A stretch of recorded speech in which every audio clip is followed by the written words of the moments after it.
ایک بےشرم ہٹا کٹا شخص گلی میں بیٹھا مانگ رہا تھا اور وہ چھپ کر موبائل بھی چلا رہا تھا۔ ایک بچہ وہاں سے گزرا اور اس فقیر کے پاس رک گیا، ادھر ادھر دیکھا اور اس کے پیسے لے کر بھاگ گیا۔ فقیر موٹا ہونے کی وجہ سے اس کو پکڑ نہیں سکا اور وہیں پر بیٹھ گیا۔ تو بچہ بھاگتے بھاگتے ایک دیوار کے پیچھے چھپ گیا اور اس نے اپنی جیب سے 10 روپے نکالے اور اس کے پیسوں میں ملا دیے۔ پھر اس نے کیا کیا کہ بھنی ہوئی مکئی کا ایک پیکٹ خرید کر اس مانگنے والے شخص کے پاس لے آیا۔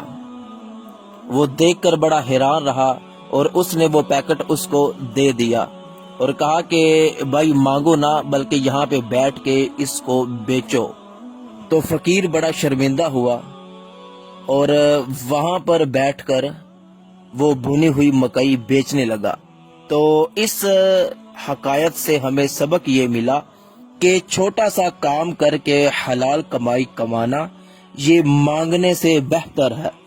رسول اللہ صلی اللہ علیہ وآلہ وسلم نے ارشاد فرمایا کہ جو شخص لوگوں سے بھیک مانگتے مانگتے مر گیا وہ قیامت کے دن اس طرح آئے گا کہ اس کے چہرے پہ گوشت نہیں ہوگا۔ تو دعا ہے کہ اللہ پاک کسی کو بھی بھکاری نہ بنائے اور رزق حلال کمانے کی توفیق عطا فرمائے۔ اچھی بات شیئر کرنا صدقہ جاریہ ہے۔ اس ویڈیو کو ثواب کی نیت سے اپنے تمام دوستوں کے ساتھ شیئر کیجیے۔ السلام علیکم ورحمۃ اللہ۔ اندر چلیے۔